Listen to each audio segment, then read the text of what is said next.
post Senior Bowl, Matt Miller, who is ESPN draft analyst, has the Titans taking Abdul Carter #1 overall in the draft process, and he has the Browns going with a non-quarterback at #2. This is from ESPN NFL Live.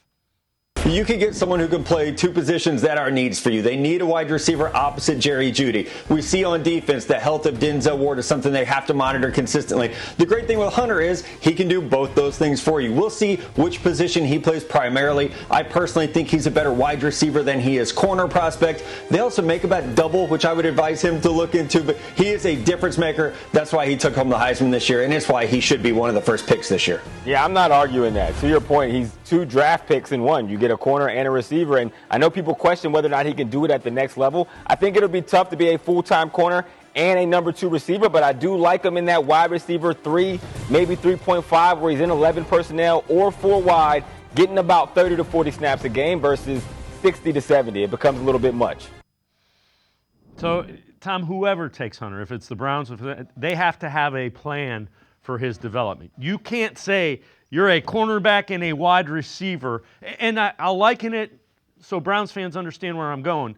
JOK, they didn't put everything on his plate at once because he was kind of a hybrid. This guy's the ultimate hybrid, and you can overwhelm a really talented guy if you ask him to do too much too early.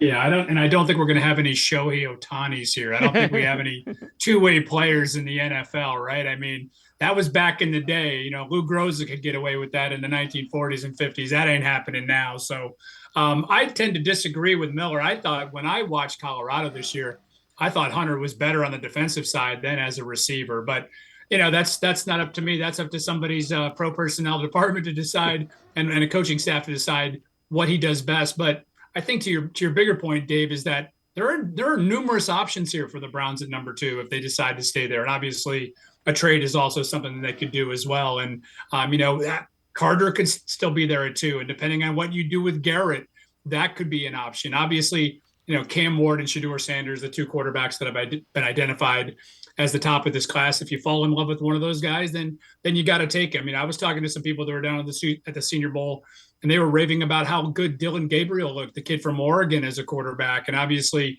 you know, there's that next group of quarterbacks, you know, Will Howard, Jackson Dart, that crew that could be available, you know, beginning in the second round. So, again, plenty of options for the Browns there at #2. And, yeah, to me, Travis Hunter would definitely be intriguing and somebody who I would seriously consider.